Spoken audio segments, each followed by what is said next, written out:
নমস্কার বন্ধুরা, সীমা blog channel থেকে সবাইকে ওয়েলকাম জানিয়ে শুরু করছি আজকের ভিডিও। বন্ধুরা, আজকে আমি দারুণ স্বাদের একটি রেসিপি নিয়ে হাজির হয়েছি। আপনারা চাইলে কিন্তু চা বসানোর কিছু সময় আগে এই রেসিপিটি করে নিতে পারেন। দারুণ খেতে কিন্তু বন্ধুরা, ভিতরটা একদম কেকের মতো। তো লাইক দিয়ে পুরো ভিডিওটি দেখে নেবেন। তো চলুন বন্ধুরা, শুরু করি। তো চলে এসেছি বন্ধুরা, দেখুন আমি এখানে প্রথমে একটা মিক্সিং বোল নিয়ে ডিম নিয়ে নেব, চিনি নিয়ে নেব। এখানে আমি 1 কাপের মতো চিনি নিয়েছি। লবণ দিয়ে দেব, দিয়ে আমি একটা কাঁটা চামচ দিয়ে ভালোভাবে কিন্তু এটা মিশিয়ে নেব। অবশ্যই ভালোভাবে মিশিয়ে নেওয়ার চেষ্টা করবেন, তাহলে ভালো হবে। একটু সময় নিয়ে এবার আমি এখানে রান্নার সাদা তেল দিয়ে দেব 2 চামচের মতো। আবার তেল দেওয়ার পরে কিন্তু আমাকে ভালোভাবে মিশিয়ে নিতে হবে। অবশ্যই এটা করার চেষ্টা করবেন। তেল দেওয়ার পরে কিছু সময় ধরে কিন্তু এটি মিশিয়ে নিতে হবে। তো মিশিয়ে এখানে আমি প্রথমে এখানে মেজারমেন্ট কাপের এখানে 1.5 কাপের মতো আমি এখানে ময়দা নিয়ে নেব। 1 চামচ এখানে আমি বেকিং পাউডার নিয়েছি, তবে বেকিং সোডাটা নেবেন না, বেকিং পাউডারটা দেওয়ার চেষ্টা করবেন। তো চামচ দিয়ে একটু মিশিয়ে এবার আমি হাত দিয়ে একটা ডো তৈরি করে নেব। তবে চামচের থেকে হাত দিয়েই সব থেকে ভালো হবে। তো আমি হাত দিয়েই একটা ডো তৈরি করে নেব। তো দেখুন বন্ধুরা, আমি একটা ডো তৈরি করে নিয়েছি, একদম পারফেক্ট হয়েছে ডোটা।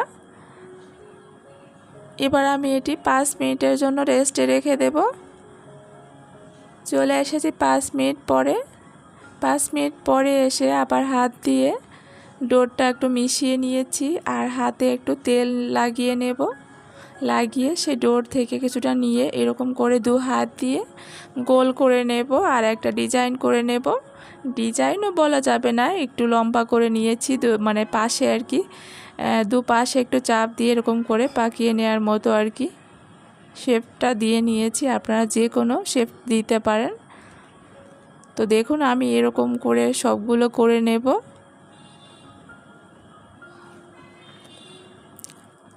ওটা করা হয়ে গিয়েছে। আবার ওই ডোর থেকে কিছুটা নিয়ে নিয়েছি। তো দেখুন আমি আবার করে নিয়েছি। তো সবগুলোই একই নিয়মে আমি করে নেব। আর একটা জিনিস কি জানেন বন্ধুরা, আপনারা কিছু যদি করতে চান বা ভালো কিছু করতে চান, তাহলে কিন্তু আপনার শত্রুর অভাব হবে না, বা আপনাকে নিয়ে সমালোচনা করারও লোকের অভাব হবে না। তো সব কিছু বাদ দিয়ে আপনি যদি এগুলো এড়িয়ে যেতে পারেন, তাহলেই ঠিক আছে, আপনি জীবনে কিছু করতে পারবেন। আর যদি মনে হয় যে না, বাইরে কে কি বলছে, বা আমাকে এটা বলছে, ও ওটা বলছে, বা সমালোচনা করছে, এরকম যদি ভাবেন, তাহলে কিছুই করতে পারবেন না জীবনে। এটাই স্বাভাবিক।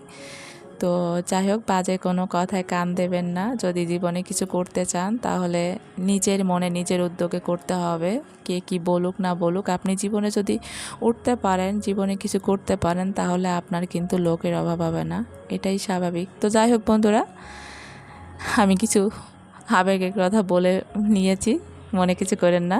তো আমি সবগুলো করে নিয়েছি দেখুন বন্ধুরা। আর এপাশে আমি তেল দিয়ে দিয়েছি, একটা প্যান বসিয়ে তেলটা ভালো করে গরম করে নিতে হবে।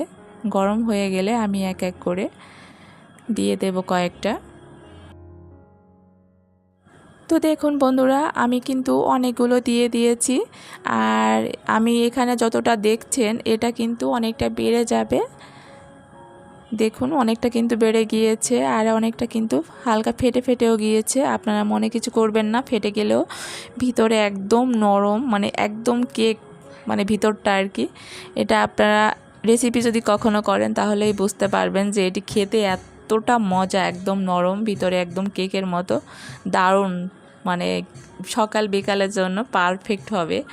তো সকাল বিকেলে আপনারা চায়ের সাথে কিন্তু এটি খেতে পারবেন। আর চা বসানোর কিছু সময় আগে কিন্তু এই রেসিপিটি করে নেওয়া যায়।